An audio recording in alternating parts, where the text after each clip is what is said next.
I also want to acknowledge that the vast majority of people have protested peacefully, recognizing that I have seen community members sort of step into the breach, recognizing that there are others out there, agitators that are trying to rile up large crowds. And not only have they not taken the bait, they have pushed others back from the brink to say, hey, you know what? This is what Donald Trump wants. He wants us to take the bait.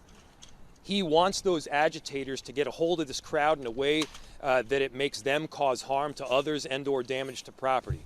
And so to them, I want to say my deepest thanks. We are so grateful for everything that you, but we wanted to, again, give sort of the overarching theme of what we're seeing, which is peaceful protest. And we wanted to say when that doesn't happen, of course, there are consequences. We are a safe city. We will not counter Donald Trump's chaos with our own brand of chaos here. We in Minneapolis are going to do this right. We had a report of a person taken from a vehicle, that the vehicle was not even placed in park, and the car rolled, blocking the roadway, and we had to respond and tow it. Another instance, I remember there was a vehicle that was left in the roadway with a dog inside, that we had to respond with animal control and take custody of the dog. So it's a number of actions that are occurring on the city streets, and they are happening all over the city. Did you tell them about the one on 3rd Avenue? So just to give you another example of how reckless some of these actions are, maybe 12 blocks from here, 10 blocks from here, over on 3rd Avenue, there was an ICE action that took place. An individual from a car that was in the middle of a pretty significant street was detained. They left the car in the middle of the street. The car wasn't even in park, and so you've got this vehicle that is just rolling down the street with nobody in it. And it wasn't a Waymo. This was a car that was rolling down the street that could have hit anybody, including my own family members that live not too far from there. And so this is not about safety, clearly. If this was about safety, you wouldn't do stupid things like that. Somebody's going to get hurt. Somebody has gotten killed. And so that's not the route as to how you do any of these exercises productively or safely. And so that's what we're seeing. Yes? Looking ahead tonight for night 5, ICE isn't leaving.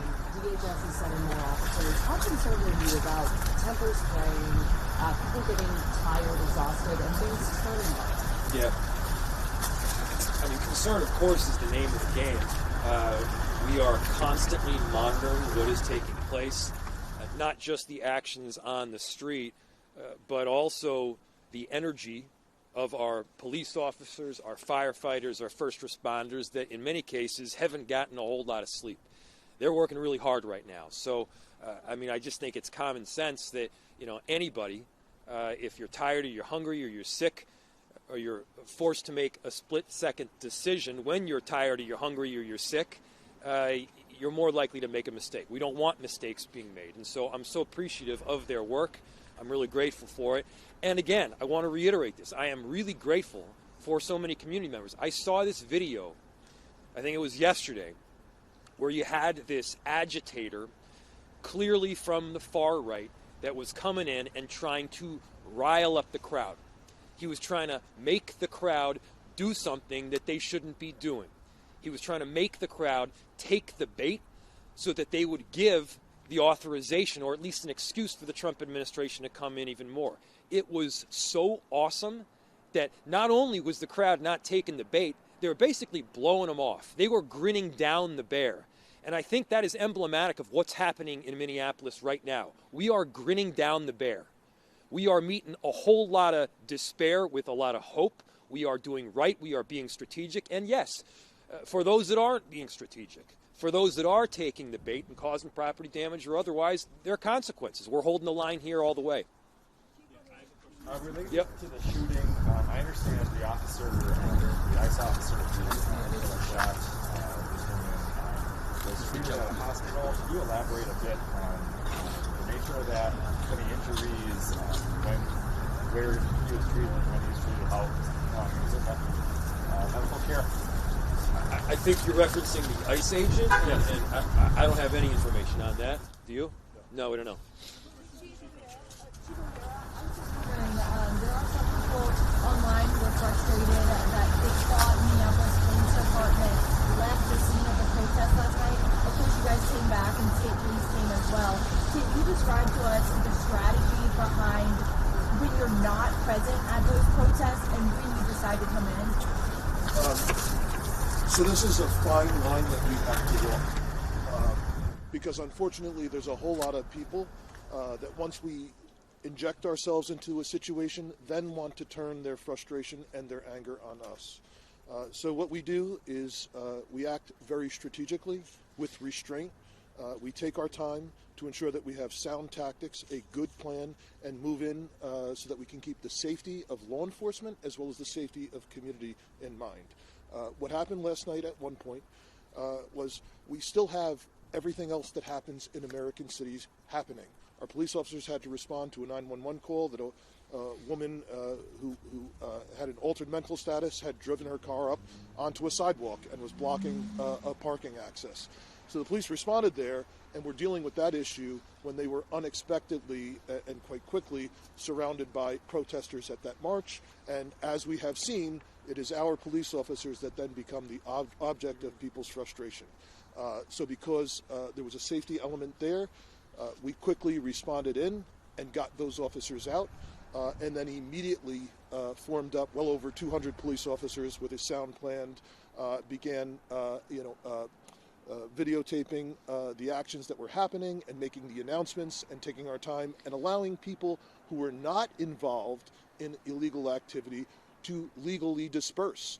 But once it became clear, I think it was around 10:15 that we declared that.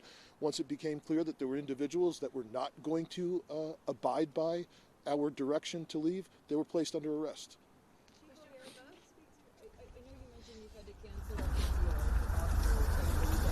Can you speak to the level of police resources that are going to respond to situations related to ICE operations right now? So the question was that we have canceled all days off and recalled personnel to duty. So the level or percent of people who are responding to events around this, I would say is close to 100%. So we have officers, obviously, that are conducting their normal duties and responding to 911 calls, but then they're also being held over, and they're being held on standby, if not being assigned to post up in locations. Last night, as obviously we were dealing with over 200 officers at the scene to execute the unlawful assembly and dispersal order. We were also posting other police officers around downtown to ensure that we did not have additional destruction. So it is quite literally almost 100% of every sworn member of the department. Maybe two more. 911 calls specifically about immigration enforcement, people saying I saw ICE officers do X or Y? The question was getting 911 calls specifically about immigration enforcement, and yes, there's just dozens and dozens every single day, ranging from anything from people seeing arrests happening, or they seeing surveillance, or they seeing individuals that they're not sure that are ICE, to the things that I mentioned, that there's cars that are now left abandoned because someone was detained. We'll do one more. She's been had her hand up. Yeah. Both Sarah and the Christian Science Monitor, what is the status of both of your offices' communication with DHS? So the question was the status of communication with DHS. We have ongoing communication with all of federal law enforcement in Minnesota, and that's because we do have work that goes on and continues to go on, addressing gang violence, drug dealing, and serious street crime. So there is ongoing communication with our officers and federal agents literally every single day. It's just that there is not. There's a line. There's a separation between communication around those issues and communication around immigration enforcement. There is none.